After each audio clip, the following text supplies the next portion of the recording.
வணக்கம், welcome to Tamil tech Guru channel. இந்த video வந்து ஒரு ஃப்ளாஷ்பேக் மாதிரி. நம்ம சேனலில் ஃப்ளட்டர் ரிலேட்டடாக என்னென்ன வீடியோஸ் வந்திருக்கு, அது எங்கே இருக்குது, என்னென்ன வீடியோஸ் வந்து எதை பற்றினது அப்படிங்கிறதான ஒரு ஃப்ளாஷ்பேக் மாதிரி, குட்டி ஃப்ளாஷ்பேக்கு.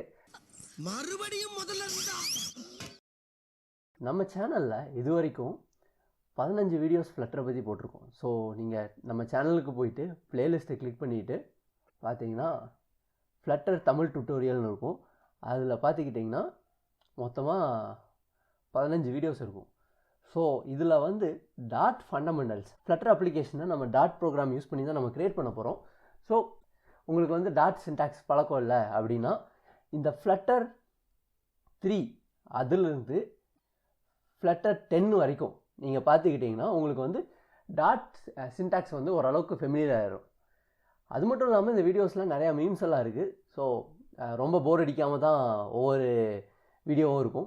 ஸோ நீங்கள் இதை பார்த்தீங்கன்னாவே உங்களுக்கு வந்து டாட் சின்டாக்ஸ் வந்து ரிஃப்ரெஷ் ஆகிரும்.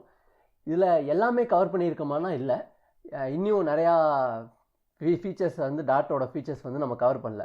அதெல்லாம் போக போக நம்ம தேவைப்படும் போது நம்ம அந்த சின்டாக்ஸை பார்த்துக்குவோம். அது மட்டும் இல்லாமல் முக்கியமாக இந்த ஃப்ளட்டர் 12 அப்படிங்கிற ஒரு வீடியோ இருக்கும்.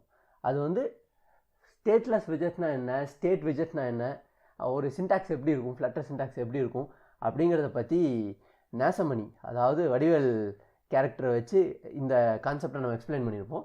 Flutter frame work, Android SDK இதெல்லாம் இன்ஸ்டால் பண்ணுறது எப்படின்னா, இந்த ஃப்ளட்டர் 14 and 15 வீடியோ பார்த்தீங்கன்னா எப்படி ஃப்ளட்டரை இன்ஸ்டால் பண்ணி நம்ம சிஸ்டத்துலேருந்து ரன் பண்ணி பார்க்குறது அப்படிங்கிறது தெளிவாக புரிஞ்சிடும். இப்போ பார்த்துக்கிட்டிங்கன்னா ஃப்ளட்டர் கோடோட பேட்டர்ன் இப்படி தான் இருக்கும். ஸோ ஃபஸ்ட்டு வந்து import package flutter material dot dot. இது என்னென்னா, இது வந்து பேசிக்கான பேக்கேஜ் ஃப்ளட்டரில். மெட்டீரியல் டிசைன் எல்லா மெட்டீரியல் டிசைனுக்கான எல்லா லைப்ரரியும் இந்த டாட் ஃபைலில் தான் இருக்குது. ஸோ இது இம்போர்ட் பண்ண வேண்டியது ரொம்ப அவசியம். நம்ம ப்ரோக்ராம் ஃப்ளட்டர் அப்ளிகேஷனுக்கு ஒரு ஸ்டார்டிங் பாயிண்ட் வேணும் இல்லையா, அதுதான் இந்த மெயின் ஃபங்க்ஷனு. இந்த மெயின் ஃபங்க்ஷன் வந்து எதுவும் ரிட்டர்ன் பண்ணாது. ஸோ அது வாய்டுன்னு ரிட்டர்ன் டைப் வந்து வாய்டு இருக்குது. அதுக்கப்புறம் இதில் ரன் ஆப் அப்படிங்கிற ஒரு ஃபங்க்ஷன் இருக்குது. அது என்ன பண்ணுன்னா, அதுக்குள்ளே தான் நாம் க்ரியேட் பண்ணுற அந்த அப்ளிகேஷனோட கிளாஸை இன்ஸ்டான்ஸ் பண்ணி ஆப்ஜெக்டாக அந்த ரன் ஆப் ஃபங்க்ஷனுக்குள்ளே கொடுப்போம். இங்கே பார்த்துக்கிட்டிங்கன்னா ரன் ஆப்பில் சாம்பிள் ஆப் அப்படிங்கிற கிளாஸை இன்ஸ்டான்ஸ் பண்ணி, அதாவது ஓப்பன் பிரேஸ் க்ளோஸ் பிரேஸ் கொடுத்து இன்ஸ்டான்ஸ் பண்ணி ஆப்ஜெக்டாக ரன் ஆப்புக்குள்ளே பாஸ் பண்ணுறோம். அந்த கிளாஸோட டெஃபினிஷனை வந்து கீழே எழுதியிருக்கோம். அந்த கிளாஸ் என்ன பண்ணுது அப்படிங்கிறத வந்து கீழே எழுதியிருக்கோம். ஸோ இதுதான் முக்கியமானது. இந்த கிளாஸ் எப்படி டிஃபைன் பண்ணணும்னு பார்ப்போம். இந்த கிளாஸை வந்து எப்போவுமே 2 கிளாஸை இன்ஹெரிட் பண்ணும். ஒன்று வந்து ஸ்டேட்லெஸ் விஜெட், இல்லாட்டி ஸ்டேட்ஃபுல் விஜெட். இங்கே வந்து நம்ம இந்த கோடில் வந்து ஸ்டேட்லெஸ் விஜெட்டை நம்ம வந்து இன்ஹெரிட் பண்ணுறோம். அப்படி ஏதாவது ஒரு கிளாஸை இன்ஹெரிட் பண்ணிட்டோம்னா அந்த கிளாஸில் இருக்கிற மெத்தட்ஸை நம்ம யூஸ் பண்ணிக்கலாம். உதாரணத்துக்கு இப்போ ஸ்டேட்லெஸ் விஜெட்டை வந்து நம்ம எக்ஸ்டெண்ட் பண்ணுறோம். அப்படி பண்ணோம்னா நம்ம கிளாஸ் சாம்பிள் ஆப்பில் ஸ்டேட்லெஸ் விஜெட்டிலோடைய எல்லா மெத்தட்ஸையும் நம்ம யூஸ் பண்ணிக்கலாம். அதில் ரொம்ப முக்கியமான மெத்தட் வந்து பில்டு மெத்தட். அதை கட்டாயமாக நம்ம டிஃபைன் பண்ணியே ஆகணும். நம்ம கிளாஸில் ஓவர் ரைட் பண்ணி அதுக்கு நம்ம ஒரு டெஃபினேஷன் கொடுத்தே ஆகணும். அங்கே வந்து அந்த பில்டு மெத்தட் வந்து ஒரு ஆர்கியூமெண்ட் அலோவ் பண்ணும். அதுதான் பில்டு கான்டெக்ஸ்ட் அப்படின்னு சொல்லிட்டு. பில்டு கான்டெக்ஸ்ட்டை பற்றி நான் பின்னாடி எக்ஸ்பிளைன் பண்ணுறேன். விஜெட் ட்ரீ பற்றி எல்லாம் எக்ஸ்பிளைன் பண்ணும்போது நான் சொல்கிறேன். இது ஒரு ஆர்கியூமெண்ட் பாஸ் ஆகுதுன்னு மட்டும் ஞாபகம் வச்சுக்கோங்க. அதுக்கப்புறம் அந்த பில்டு மெத்தட் வந்து ஒரு விஜெட்டை வந்து ரிட்டர்ன் பண்ணும். விஜெட்டுங்கிறது ஒன்றும் இல்லை, ஒரு யூஐ காம்பனண்ட்டுக்கான ஒரு கிளாஸு. அது நெக்கச்சக்க விஜெட் இருக்குது. நீங்களும் ஒரு கஸ்டம் விஜெட்டெல்லாம் க்ரியேட் பண்ணலாம். ஸோ அதில் வந்து முக்கியமான விஜெட்டுங்கிறது வந்து மெட்டீரியல் ஆப். அந்த மெட்டீரியல் ஆப்புக்குள்ளே தான் நம்ம விஜெட் எல்லாத்தையும் நம்ம எழுதுவோம். ஸோ இதுதான் பேசிக்கான ஸ்ட்ரக்சர். இந்த எக்ஸாம்பிளில் மெட்டீரியல் ஆப்புங்கிறது வந்து பிளாங்காக இருக்குது. பட் இதில் தான் நம்ம மெட்டீரியல் ஆப் அப்படிங்கிற அந்த கிளாஸ்க்குள்ளே தான் எக்கச்சக்க நம்ம தேவையான விஜெட் எல்லாத்தையும் பாஸ் பண்ணுவோம். இந்த கோடில் வந்து அதே மாதிரி தான் இருக்குது. சாம்பிள் ஆப் எக்ஸ்டென்ஸ் ஸ்டேட்லெஸ் விஜெட்டுக்கு பதிலாக இங்கே ஸ்டேட்ஃபுல் விஜெட்னு இருக்குது. எக்ஸ்ட்ராவாக இன்னொரு கிளாஸ் இருக்குது, சாம்பிள் ஆப் ஸ்டேட் அப்படின்னு சொல்லிட்டு. அதையும் எக்ஸ்டெண்ட் பண்ணுறோம். இந்த கோடை பார்த்தீங்கன்னா கொஞ்சம் காம்ப்ளிகேட்டடாக தெரியும்.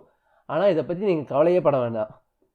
நீங்கள் விஷுவல் ஸ்டுடியோ கோடுக்கு போயிட்டீங்கன்னா, இப்போ விஷுவல் ஸ்டுடியோ கோடுக்குள்ளே போயிட்டீங்கன்னா அவங்க ஒரு இலவச இணைப்பாக ஒரு ப்ரோக்ராம் கொடுத்துருப்பாங்க இல்லையா? அது இல்லாமல் நம்ம வந்து இப்போது பேக்கேஜ் ஃப்ளட்டர் மெட்டீரியல் டாட் இதை இன்க்ளூட் பண்ணியிருக்கோம்.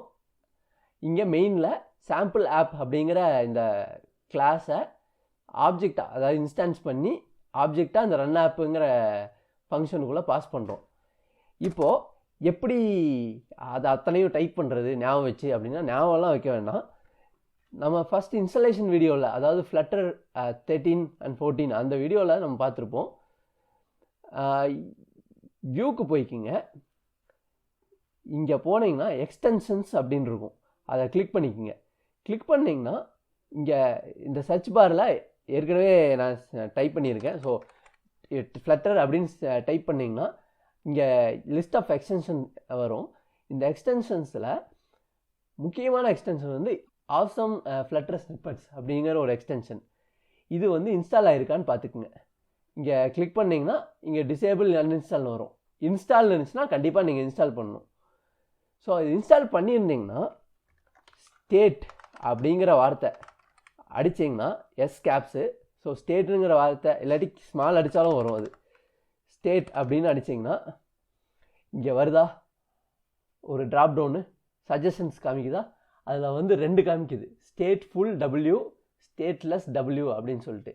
இந்த ஸ்டேட் ஃபுல் டபிள்யூ அப்படிங்கிறத கிளிக் பண்ணிங்கன்னா அதுவாக இந்த ஸ்டேட் ஃபுல் விஜெட் இருக்கு இல்லையா, அது அத்தனை டெம்ப்ளேட்டும் அது கிரியேட் பண்ணிடும். நம்ம பேரை மட்டும் வைக்கணும். இந்த பேர்லேயும் பார்த்தீங்கன்னா எல்லா இடத்துலையும் கர்சர் இருக்கும். இங்கே பார்த்தீங்கன்னா இங்கே இருக்குது, இங்கே இருக்குது, இங்கே இருக்குது, இங்கே இருக்குது. ஸோ ஒரே நேரத்தில் அத்தனை இடத்துலையும் நம்ம டைப் பண்ணிக்கலாம். எப்படின்னா அந்த எதையும் வேற எங்கேயும் கிளிக் பண்ணிடாதீங்க. ஜஸ்ட் அந்த கர்சர் மட்டும் எல்லா இடத்துலையும் இருக்கணும். 1 2 3 4 5 6 அந்த 5 6 இடத்துலையும் கர்சர் பிளிங்க் ஆகிட்டே இருக்கு இல்லையா? பேக் ஸ்பேஸ் அமுக்குங்க. பேக் ஸ்பேஸ் அமுக்குனீங்கன்னா ஒரே நேரத்தில் அந்த 5 இடத்துலையும் நீங்கள் டைப் பண்ணிக்கலாம். இது ஒரு விஷுவல் ஸ்டுடியோ கோடோட ஒரு ஃபீச்சரு. ஸோ அதனால் இது பண்ணுறது ரொம்ப ஈஸியாக இருக்கும். ஸோ நமக்கு வந்து இங்கே ரன் ஆப்பில் வந்து சாம்பிள் ஆப் அப்படிங்கிற கிளாஸ் இருக்கு இல்லையா, அதைத்தான் நம்ம இங்கே டிஃபைன் பண்ணணும்.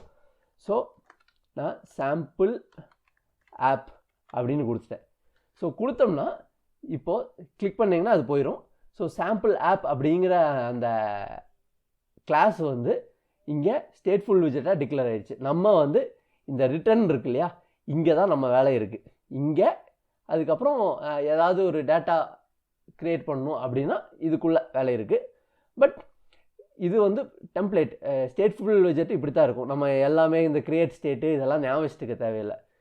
அந்த பிளக்இன் இந்த ஆசம் ஃப்ளட்டர் ஸ்னிப்பெட் இன்ஸ்டால் பண்ணியிருந்தீங்கன்னா ஸ்டேட்லெஸ் டபிள்யூ அந்த சஜஷன் கிளிக் பண்ணிங்கன்னா தானாக இது கிரியேட் ஆகிரும். ஜஸ்ட் இந்த நேம் மட்டும் அதுவே அந்த விஷுவல் ஸ்டுடியோ கோடு ஃபீச்சர் யூஸ் பண்ணி அதுவே 5 இடத்துலையும் காமிக்கும். நம்ம 5 இடத்துல ஒரே நேரத்தில் பேர் வச்சுக்கலாம். அதே மாதிரி தான் ஸோ ஸ்டேட்லெஸ் விஜெட்டும் ஸ்டேட் அப்படின்னு அடிச்சிங்கன்னா திருப்பியும் ஒரு சஜஷன் காமிக்கும். ஸ்டேட்லெஸ்ன்னு இருக்கு இல்லையா, 3வது அதை நான் கிளிக் பண்ணேன்னா இல்லாட்டி என்ட்ரு கொடுத்தேன்னா ஸ்டேட்லெஸ் டபிள்யூன்னு இருக்கு இல்லையா, கிளிக் பண்ணேன்னா அதே மாதிரி ஸ்டேட்லெஸ் விஜெட் வந்துடும். ஸோ நான் மவுஸ் பாயிண்டர் எங்கேயும் கிளிக் பண்ணாமல் இதோ 2 இடத்துல கன்ஸ்ட்ரக்டர் இந்த இடத்துல 2 இடத்துல பேர் கொடுக்கணும். ஸோ அங்கே 2 இடத்துலையும் கர்சர் ஒரே நேரத்தில் இருக்கும். நம்ம ஒரே நேரத்தில் அங்கேயும் விஜெட் அப்படின்னு கொடுத்துக்கலாம். நான் ஜஸ்ட்டு பேர் மாற்றி அடிக்கிறேன், அவ்வளோதான். ஸோ இது வந்து ஒரு கிளாஸ் நேம் தான். ஸோ நான் சாம்பிள் விஜெட்னு கொடுக்குறேன். ஸோ இந்த மாதிரி நம்ம ஃபுல்லாக டைப் பண்ணணும் அப்படின்னு அவசியம் இல்லை. இந்த எக்ஸ்டென்ஷன் யூஸ் பண்ணி ஜஸ்ட் ஒரே ஒரு வேர்டு டைப் பண்ணால் இந்த டெம்ப்ளேட்லாம் நமக்கு உருவாக்கிடும். நம்ம ஜஸ்ட் பேர் மட்டும் வச்சா போதும், அவ்வளோதான். ஸோ இதுதான் ஃப்ளட்டர் கோடை ஸ்டார்ட் பண்ணுறதுக்கான பேசிக்கு. அடுத்த வீடியோவில் நாம் இந்த ஃப்ளட்டர் லேஅவுட்டை பற்றி ஒரு இம்பார்ட்டண்ட்டான ஒரு கான்செப்டை தெரிஞ்சுக்குவோம். ஏன்னா நிறையா வீடியோ டியூட்டோரியல்ஸ் இருக்குது. அதில் வந்து ஏற்கனவே வாட்ஸ்அப் யூஐ, அதுக்கப்புறம் ஊபரு, இன்ஸ்டாகிராம் யூஐ எல்லாத்தையும் க்ளோன் பண்ணி காமிப்பாங்க. ஆனால் அதில் வந்து நமக்கு முக்கியமான விஷயம் நமக்கு தெரியாமல் போகிறது வந்து என்னென்னா, இந்த லேஅவுட் டிசைன் எப்படி ஃப்ளட்டர் வந்து யூஸ் பண்ணுது, எப்படி அது இன்டர்னலாக ப்ராசஸ் பண்ணுது அப்படிங்கிற விஷயமெல்லாம் தெரியறதுக்கு வாய்ப்பில்லை. அதனால் நம்ம படிப்படியாக ஒவ்வொரு பாட்டாக கற்றுக்கிட்டு கட்டாயமாக ஒரு எல்லாத்தையும் தெரிஞ்சதுக்கப்புறம் ஒரு ஃபேமஸான வியூவை எடுத்து நம்ம க்ளோன் பண்ணி பார்ப்போம்.